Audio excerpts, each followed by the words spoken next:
اعوذ باللہ من الشیطان اللعین الرجیم بسم اللہ الرحمن الرحیم۔ ناظرین کرام السلام علیکم۔ آج کے ہمارے درس کا عنوان ہے اجتہاد۔ آج کے ہم اپنے درس میں جاننا چاہیں گے اجتہاد کسے کہتے ہیں، اور اگر ایک انسان مجتہد بنتا ہے تو مجتہد بننے کے کیا شرائط ہیں، کن کن علوم میں مہارت حاصل کرنی پڑتی ہے مجتہد بننے کے لیے۔ لیکن آج کے اس درس کو شروع کرنے سے پہلے دو باتوں کو جاننا ضروری ہے۔ اس سے پہلے کے درس میں آپ کے خدمت میں یہ عرض کیا تھا کہ احکام تکلیفی ہیں اور کچھ احکام وضعی ہیں، اور اس درس میں یہ بتایا گیا تھا کہ احکام تکلیفی 5 ہیں: ایک وجوب، حرمت، استحباب، کراہت اور مباح۔ آج اس کی تعریف کریں۔ واجب کس کو کہتے ہیں، حرام کسے کہتے ہیں، مستحب کس کو کہتے ہیں، مکروہ کسے کہتے ہیں، اور مباح کسے کہا جاتا ہے۔ حرام وہ کام، سب سے پہلے واجب کی تعریف کرتا ہوں۔ واجب اسے کہتے ہیں جس کو انجام دینا ضروری ہے، اور اگر اسے چھوڑ دیا جائے تو اس کے چھوڑنے کے اوپر عذاب اور عقاب ہے۔ جیسے نماز پڑھنا واجب ہے، روزہ رکھنا واجب ہے، خمس دینا واجب ہے، اسی طریقے سے زکوٰۃ نکالنا اگر اس کے شرائط پورے ہوتے ہیں تو واجب ہے۔ حج پہ جانا اگر انسان مستطیع ہو جائے تو واجب ہے۔ واجب جس کو انجام دینا ضروری ہے، اور اگر انسان نے چھوڑ دیا تو اس کے اوپر عذاب ہوگا۔ یہ واجب ہوا۔ دوسری چیز ہے حرام۔ حرام کسے کہتے ہیں؟ حرام جس کو چھوڑنا ضروری ہے، یعنی جس کو نہ کرنا ضروری ہے، اور اگر انسان نے اسے انجام دے دیا تو انسان کے اوپر عذاب اور عقاب ہوگا۔ مثال کے طور پر شراب کا پینا حرام ہے، یعنی اسے چھوڑنا چاہیے، اور اگر کسی نے پی لیا تو اس کے اوپر عقاب ہوگا۔ یا زنا کرنا حرام ہے، جھوٹ بولنا حرام ہے۔ یہ دو بات۔ تیسری بات، مستحب کسے کہتے ہیں؟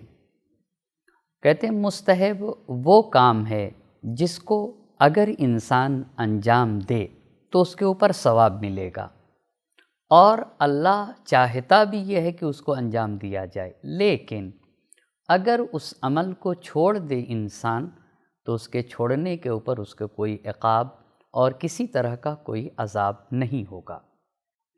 مثال کے طور پر نماز شب پڑھنا مستحب ہے۔ اللہ چاہتا ہے کہ انسان اس مستحب عمل کو انجام دے، اور اگر ہم نے نماز شب پڑھی تو ہمیں اللہ ثواب بھی دے گا، لیکن اگر انسان چھوڑ دیتا ہے تو اس کے چھوڑنے کے اوپر اس کو عذاب نہیں ہوگا۔ یہ مستحب ہوا۔ مکروہ کسے کہتے ہیں؟ مکروہ یعنی جس کا نہ کرنا بہتر ہے، یعنی بہتر یہ ہے کہ انسان اسے انجام نہ دے، اور اگر اس نے انجام دے دیا تو انجام دینے کے اوپر کوئی عقاب، کوئی عذاب نہیں ہوگا۔ میں جان بوجھ کر آپ کی خدمت میں ایک مثال عرض کرنا چاہتا ہوں۔ وہ یہ ہے کہ مثال کے طور پر جیسے دنیاوی مثال آسان دوں آپ کی خدمت میں، جیسے مسجد میں سونا۔ مسجد میں سونا یہ مکروہ کام ہے، یا آگ کے سامنے نماز پڑھنا، آگ جل رہی ہو اور اس کی طرف رک کر کے انسان مثلاً ایسے کھڑا ہو کہ سامنے آگ ہو تو آگ کے سامنے نماز پڑھنا مکروہ ہے، یا حمام میں نماز پڑھنا مکروہ ہے۔ یہ ہوا بس واجب، حرام، مستحب، مکروہ، اور پانچویں چیز مباح ہے، جس کا نہ کرنا اور کرنا اور نہ کرنا دونوں برابر ہو۔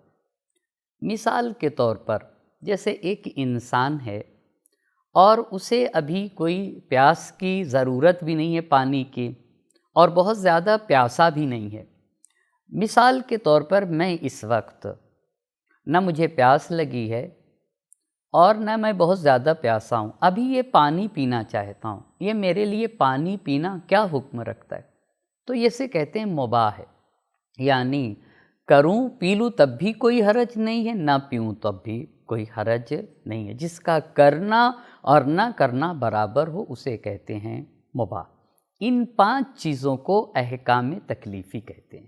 احکام تکلیفی پانچ ہیں۔ اتنی بات جب ہو گئی تو ایک سوال یہ ہے کہ تکلیف کس کو کہتے ہیں؟ غور کریں، جب انسان بالغ ہو جاتا ہے، مثال کے طور پر اگر لڑکا ہے تو 15 سال میں، اور اگر لڑکی ہے تو 9 سال میں بالغ ہو جاتی ہے۔ بالغ ہو جانے کے بعد اس کے اوپر اللہ کی طرف سے کچھ ذمہ داریاں عائد ہوتی ہیں، مثلا نماز واجب ہے، روزہ واجب ہے، خمس واجب ہے، اس طریقے، یا فلاں چیزوں سے رکنا ضروری ہے، فلاں حرام ہے، فلاں کام نہ کیا جائے۔ تو انسان کے اوپر اللہ کی طرف سے جو ذمہ داری آتی ہے کہ یہ کرو یہ نہ کرو، اس ذمہ داری کو دین میں تکلیف کہتے ہیں۔ اور ایک لفظ ہے مکلف۔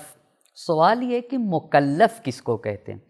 جس شخص کے اوپر یہ ذمہ داری آتی ہے اس شخص کو مکلف کہا جاتا ہے۔ مثال کے طور پر اگر ایک لڑکا 15 سال کا ہوتا ہے، بالغ ہو اور ساتھ ساتھ عاقل ہو، یعنی دیوانہ نہ ہو، بالغ ہو، عاقل ہو اور قادر ہو، تین چیزیں مکلف بننے کے لیے ضروری ہیں، عقل و بلوغ و قدرت۔ اگر یہ تین چیزیں کسی کے ہاں جمع ہیں تو اس کو مکلف کہا جائے گا، یعنی اللہ سبحانہ وتعالی کی طرف سے ذمہ داریاں اس کے اوپر عائد ہوں گی۔ بس مکلف کے لیے تین چیزیں عقل و بلوغ و قدرت۔ اسی لیے جو انسان دیوانہ ہے، پاگل ہے، اس کے اوپر تکلیف نہیں، یعنی نماز روزہ اس کے لیے نہیں ہے۔ یا جو انسان ابھی بچہ ہے، بچے کے اوپر نماز روزہ ابھی یعنی بالغ نہیں ہے، اس کے اوپر نماز روزہ واجب نہیں ہے۔ بس مکلف کے لیے تین چیزیں ہونا ضروری ہیں۔ ایک ہے عاقل ہو یعنی دیوانہ اور پاگل نہ ہو، دوسری بات بالغ ہو یعنی نابالغ بچے کے اوپر کوئی ذمہ داری نہیں آتی ہے، اور تیسری چیز قدرت رکھتا ہو۔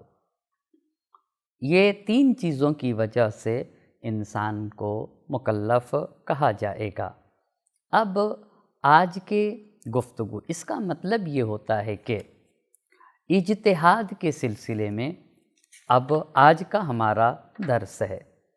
اب غور کریں گے کہ دین کے تین حصے بتائے گئے، ایک کو عقائد کہتے ہیں پہلے حصے کو، دوسرے حصے کو فروع دین کہا جاتا ہے جس کو ہم اور آپ احکام کہتے ہیں، اور تیسرے حصے کو اخلاق کہتے ہیں۔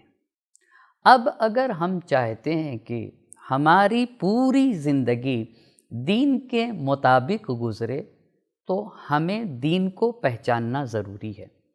دین یعنی عقائد کی بھی معرفت ضروری ہے، اور احکام کی بھی معرفت ضروری ہے، اور اخلاق سے بھی اپنے آپ کو آراستہ کرنا ضروری ہے۔ چونکہ ہمارا درس احکام کے سلسلے سے ہے، لہٰذا اب بنیادی سوال پیدا ہوگا کہ ہم احکام کو کیسے جانیں، کس طریقے سے ہمیں احکام کا علم ہوگا۔ احکام کا علم یعنی کیسے ہمیں پتہ چلے گا یہ چیز واجب ہے، یہ چیز حرام ہے، یہ چیز مستحب ہے، یہ چیز مکروہ ہے، یہ مباح ہے، اس کو انجام دینا چاہیے، اسے انجام نہیں دینا چاہیے۔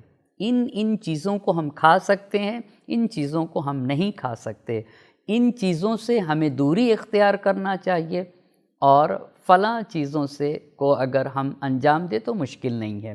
کیسے ہم احکام کو جانیں گے؟ دین کے احکام کو جاننے کے دو راستے بتائے گئے ہیں۔ یا تو ہم اتنا زیادہ پڑھ لیں اور اتنی زیادہ دین کی معلومات حاصل کر لیں کہ ہم خود قرآن سے، حدیث سے، عقل اور اجماع کے ذریعے سے خود احکام کو نکال سکیں، یعنی ہم خود مجتہد بن جائیں۔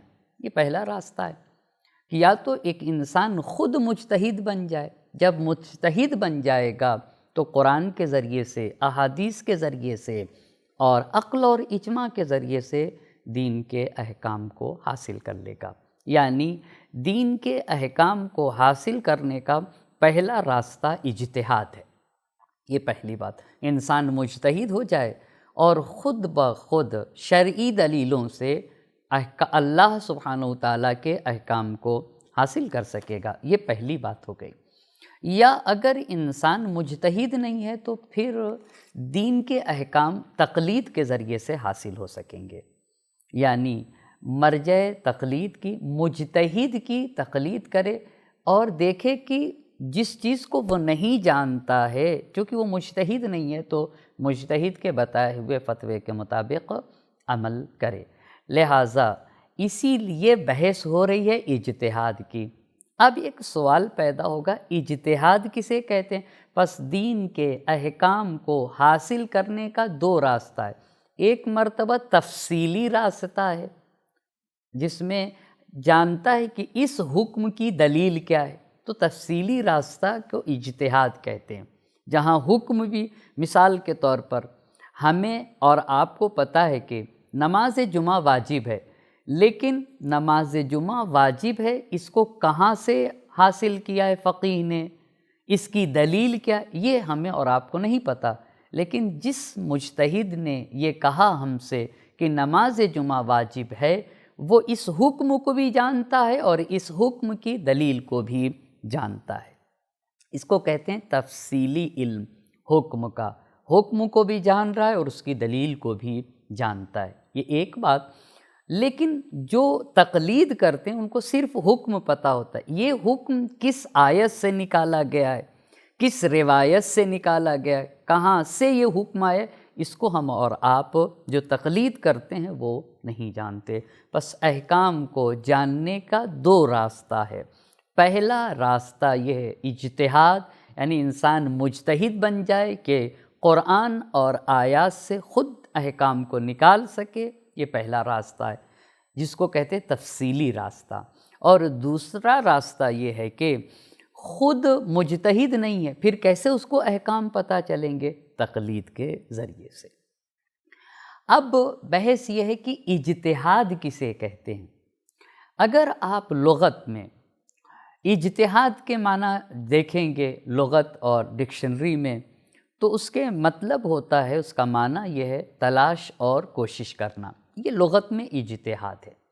لیکن جس طریقے سے لغت میں ایک کلمے کا، ایک لفظ کا معنی ہوتا ہے، ایسے ہر علم کی ایک زبان ہوتی ہے، اس زبان میں اسے کا معنی جاننا چاہیے۔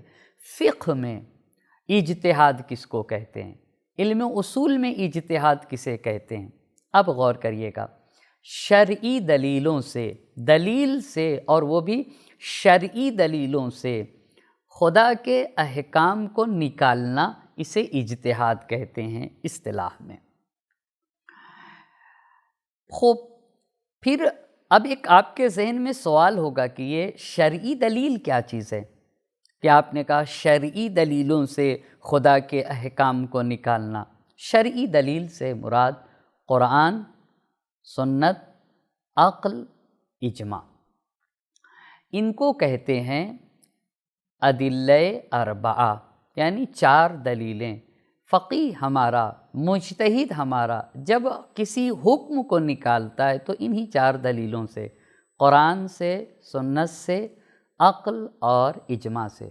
قرآن یعنی اللہ کی کتاب سے، سنت یعنی سنت میں 3 چیزیں آتی ہیں، 1 قول معصوم، 2 فعل معصوم، 3 تقریر معصوم۔ قول معصوم، فعل معصوم، تقریر معصوم۔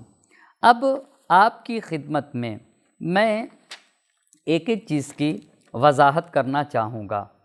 سب سے پہلے یعنی آپ نے اجتہاد کی تعریف میں یہ بات کہی کہ اجتہاد کہتے ہیں شرعی دلیلوں سے خدا کے حکم کو نکالنا۔ تو اب یہاں سے دوسرا سوال پیدا ہوگا کہ وہ شرعی دلیلیں کیا ہیں، یعنی جہاں سے ہم اس احکام کو نکالتے ہیں، استنباط کرتے ہیں، وہ کون سی دلیلیں؟ تو وہ 4 دلیلیں ہیں، 1 قرآن، 2 سنت، 3 عقل اور 4 اجماع۔ اب ایک ایک بات پہ غور کریے گا۔ قرآن معلوم ہے، لیکن سنت کس کو کہتے ہیں؟ قول معصوم، فعل معصوم، تقریر معصوم۔ قول یعنی نبی گرامی یا ائمہ اطہار علیہم الصلاۃ کسی بات کو بیان کریں، اسے کہتے ہیں قول معصوم، جسے ہم اور آپ حدیث کہتے ہیں۔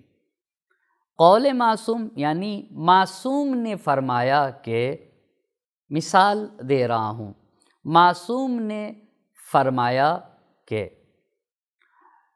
جمعے کے دن نماز جمعہ واجب ہے، یہ اس حدیث میں یہ جو بیان کیا گیا یہ کیا ہوگا؟ قول معصوم ہو جائے گا۔ یہ ایک بات۔ ایک چیز ہے فعل معصوم۔ فعل معصوم سے بھی ہم حکم نکالتے ہیں، وہ کیسے؟ مثال کے طور پر اگر امام معصوم نے یا اللہ کے نبی نے کسی کام کو انجام دیا تو ہم اس کام کے انجام دینے سے یہ کہہ سکتے ہیں کہ وہ کام جو معصوم نے انجام دیا ہے وہ حرام نہیں ہو سکتا، اس لیے کہ معصوم حرام کام انجام نہیں دے سکتا ہے۔ یعنی فعل معصوم کہتے ہیں کہ کسی عمل کو معصوم انجام دے۔ یہ ایک بات ہو گئی۔ تیسری بات ہے تقریر معصوم۔ تقریر معصوم کسے کہتے ہیں؟ مثال کے طور پر ہمارے امام زمانہ حضرت حجت عجل اللہ تعالی فرجہ الشریف انشاءاللہ ظہور کریں، اور آپ یا ہم جا کر امام کے سامنے وضو کریں، اور امام متوجہ بھی ہیں میرے وضو کی طرف، دیکھ بھی رہے ہیں۔ میں نے ان کے سامنے وضو کیا، امام متوجہ بھی ہیں، ان کے لیے ٹوکنا ممکن تھا، روک سکتے تھے، ٹوک سکتے تھے، غلطی کو متوجہ کر سکتے تھے، مگر ہم نے وضو کیا، امام نے کچھ نہیں کیا۔ امام خاموش رہے میرا وضو دیکھ کر، اس کو تقریر کہتے ہیں۔ یعنی میں نے امام کے حضور میں وضو کیا، امام متوجہ تھے، دیکھ رہے تھے، اور امام خاموش رہے، تو امام کی اس خاموشی سے ہم یہ کہیں گے کہ میرا وضو صحیح تھا، اس لیے کہ اگر امام کے سامنے میں نے وضو کیا اور امام متوجہ تھے، ان کے لیے امر بالمعروف کرنا ممکن تھا تو وہ ضرور کرتے، نہیں کیا اس کا مطلب یہ ہے کہ میرا وضو صحیح ہے۔ اسے کہا جاتا ہے تقریر معصوم۔ بس 3 چیزیں ہو گئیں۔ جن دلیلوں سے احکام کو استنباط کیا جاتا ہے اس میں سے پہلی دلیل ہے قرآن، دوسری ہے سنت۔ سنت کسے؟ قول معصوم حدیث، فعل معصوم عمل، اور تیسری چیز ہے تقریر معصوم کی الحمدللہ یہ آپ کو واضح ہو گئی بات۔ اور تیسری چیز جو شرعی دلیل میں آتی ہے وہ عقل ہے۔ کبھی کبھی اگر کسی احکام میں سے کسی حکم کی دلیل نہ قرآن کی کوئی آیت ہو اور نہ ہی کوئی روایت ہو تو پھر وہاں کے اوپر فقہا عقل کی طرف رجوع کرتے ہیں، البتہ چونکہ یہاں وہ مقام نہیں، اس کے اپنے خاص موارد ہیں جہاں کے اوپر عقل دلیل بنتی ہے۔ یہ تیسری صورت، اور ایک چوتھی صورت ہے جس کو ہم اور آپ اجماع کہتے ہیں۔ مثال کے طور پر تمام علماء شیعہ کا حکم شرعی میں سے کسی ایک حکم پر اتفاق ہو، تمام علماء کسی ایک حکم پر اتفاق کریں تو اسے کہتے ہیں اجماع۔ یہ 4 چیزیں حکم کی دلیل بنتی ہیں۔ خوب، اتنی بات ہو گئی، نتیجہ ایک ہلکا سا خلاصہ آپ کی خدمت میں پیش کروں کہ احکام تکلیفی 5، اس کے بعد ہم لوگوں نے یہ جانا کہ تکلیف کسے کہتے ہیں، مکلف کس کو کہتے ہیں، عاقل، بالغ، قادر، عقل و بلوغ و قدرت، یہ 3 چیزیں ہیں تو اللہ کی ذمہ داریاں اس کے اوپر آتی ہیں، نماز روزہ واجب ہو جاتا ہے۔ پھر آئی اجتہاد کی بات، اس میں بھی بتایا کہ احکام کو حاصل کرنے کے 2 راستے ہیں، ایک تفصیلی وہ اجتہاد ہے، اور ایک یعنی مختصر جو تفصیلی نہیں ہے اس کو کہتے ہیں تقلید۔ پھر اجتہاد کی تعریف بتائی، اجتہاد یعنی شرعی دلیلوں سے اللہ کے حکم کو استنباط کرنا۔ اب ایک سوال یہ بچتا ہے کہ مجتہد کسے کہتے ہیں؟ مجتہد کی تعریف میں یہ بتایا گیا کہ جو شرعی، جس کے اندر یہ کیپیسٹی پائی جائے اور اتنی صلاحیت پائی جائے کہ وہ شرعی دلیل یعنی قرآن، سنت، عقل اور اجماع سے حکم شرعی کو نکال سکے، اسے کہتے ہیں مجتہد۔ لیکن ایک سوال یہ رہ جاتا ہے کہ مجتہد کے شرائط کیا، یعنی کتنے علوم پہ ماہر ہونا چاہیے اور اس کو مہارت رکھنا چاہیے تاکہ مجتہد بن سکے۔ چند چیزیں ضروری ہیں، جس کو کہتے ہیں مقدمات اجتہاد، یعنی اجتہاد تک پہنچنے کے لیے کن کن علوم کی ضرورت ہوتی ہے۔ پہلی چیز ہے علوم عربی۔ علوم عربی کی ضرورت، علوم عربی میں بھی 4 علم آتے ہیں۔ ایک علم ہے علم صرف، دوسرے علم کا نام ہے نحو، تیسرے علم کو کہتے ہیں معانی، بدیع و بیان، اور چوتھا علم ہے لغت۔ غور کرتے جائیے گا، صرف کون سا علم ہے؟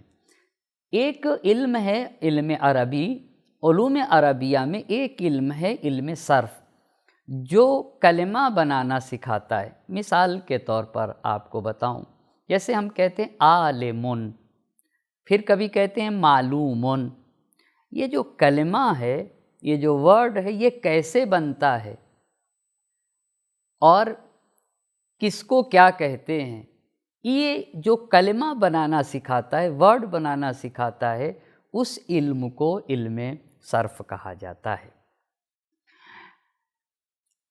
عربی زبان کی خاصیت یہ کہ ایک ہی کلمے کی اگر شکل بدلتی جائے تو معنی بدل جاتا ہے۔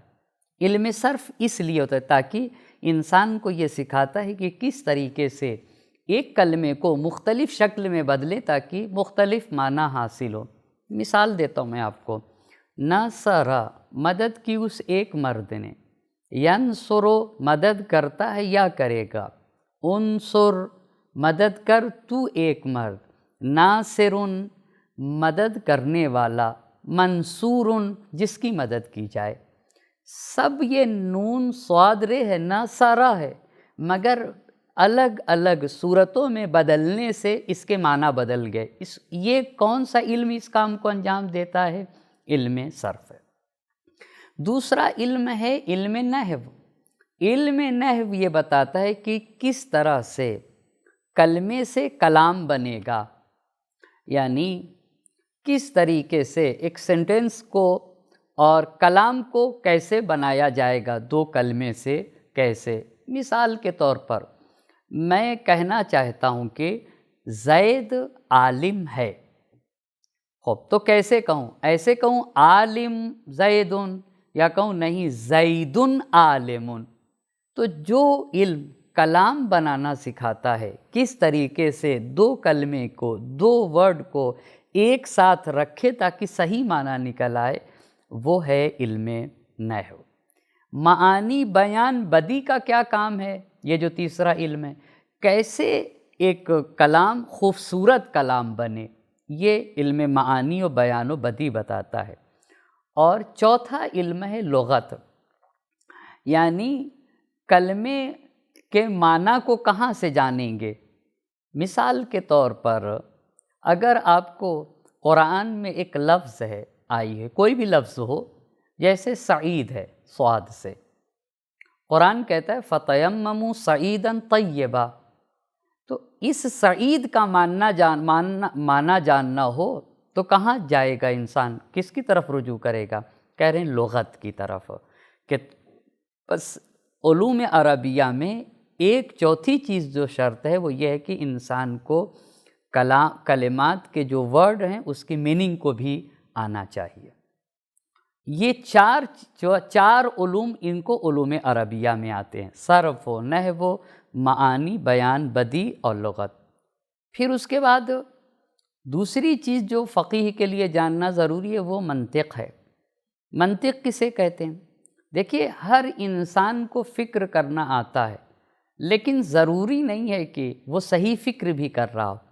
علم منطق صحیح فکر کرنا سکھاتا ہے، کس طرح سے انسان فکر کرے کہ صحیح نتیجے تک پہنچ سکے، یہ علم منطق ہے۔ اصول فقہ کس کو کہتے ہیں؟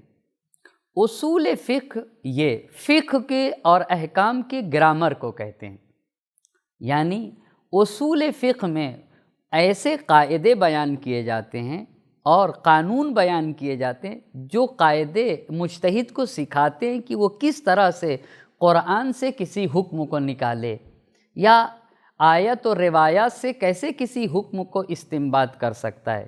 لہٰذا اصول فقہ میں احکام کو استنباط کرنے کا طریقہ وہ بتایا جاتا ہے کہ کس طریقے سے حکم کو استنباط کیا جائے گا۔ بس علوم عربیہ جو چار چیزوں پہ صرف و نحو و معانی، بیان و بدیع اور لغت، یہ چار چیزیں علوم عربیہ۔ منطق ہوا، اصول فقہ، ایک علم ہے رجال۔ مثال کے طور کے اوپر رجال میں جب بھی ہم سے کوئی حدیث ہم تک پہنچتی ہے تو بھئی ڈائریکٹ ہم سے تو ہمارے امام لوگوں نے بیان کیا نہیں ہے، امام نے کسی کے سامنے بیان کیا، ان سے لوگوں سے ہم تک پہنچتی آئی ہے۔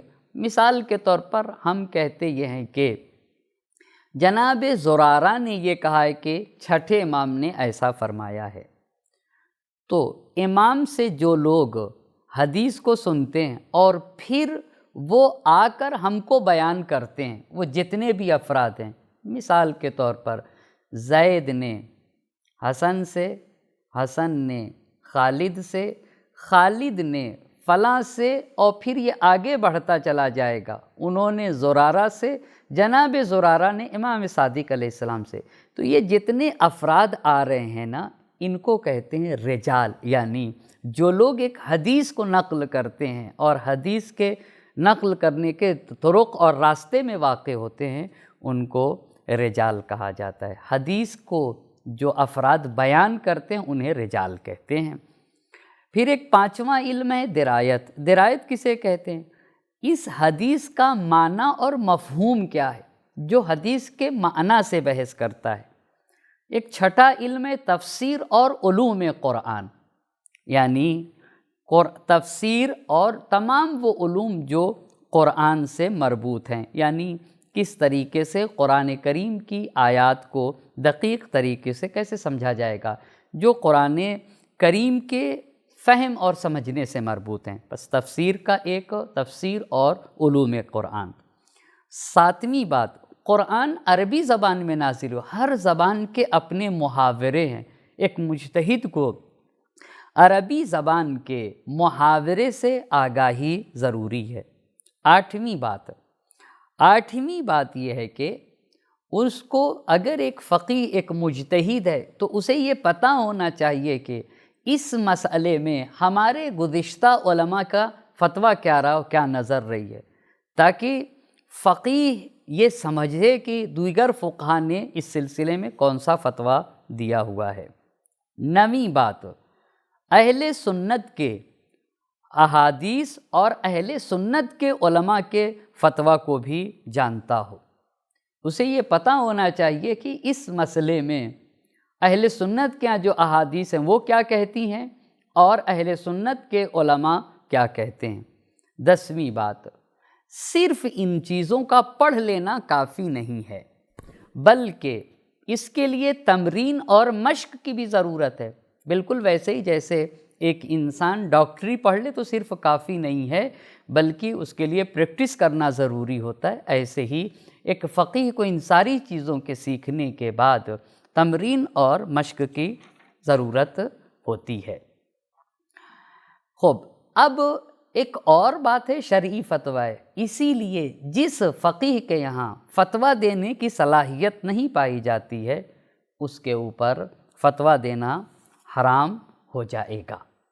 جو فقیہ فتویٰ دینے کی صلاحیت اور لیاقت نہیں رکھتا ہے اس انسان کے اوپر فتویٰ دینا حرام ہو جائے گا۔ یہ ہماری آج کی گفتگو تھی جس کا میں ایک خلاصہ آپ کی خدمت میں پیش کرنا چاہوں گا۔ احکام تکلیفی 5 ہیں، واجب، حرام، مستحب، مکروہ، مباح۔ پھر تکلیف وہ ذمہ داری جو خدا کی طرف سے انسان پر عائد ہو۔ مکلف کون کہا جاتا ہے؟ عاقل، بالغ، قادر، یعنی جس کے ہاں عقل ہو، بلوغ ہو اور قدرت پائی جائے۔ اگر ان تینوں میں سے کوئی ایک چیز نہیں ہے تو پھر اس کو مکلف نہیں کہتے ہیں۔ پھر اس کے بعد اجتہاد لغت میں تلاش و کوشش کو کہتے ہیں، اور اصطلاح میں علمی زبان میں شرعی دلیلوں سے اللہ کے احکام کو استنباط کرنا۔ شرعی دلیلیں 4 ہیں، قرآن، سنت، عقل، اجماع۔ سنت قول معصوم، فعل معصوم، تقریر معصوم کو کہتے ہیں۔ مجتہد جو شرعی دلیل سے اللہ کے حکم کو استنباط اور نکالنے کی صلاحیت پائی جائے اس کو مجتہد کہتے ہیں۔ اجتہاد کے مقدمات میں آپ کو بیان کیا علوم عربیہ، نحو و صرف و معانی و بیان و لغت، منطق، اصول فقہ، رجال یعنی افراد کی شناخت، درایت حدیث کے معنی کو پہچاننا، تفسیر و علوم قرآن، عربی زبان کے محاورات سے واقفیت، گزشتہ علماء کے فتاویٰ اور نظریات سے آگاہی، اہل سنت کے فتاویٰ اور ان کی روایتوں کی تحقیق، اور استنباط اور اجتہاد کے لیے تمرین اور مشق کرنا۔ والسلام علیکم ورحمۃ اللہ وبرکاتہ۔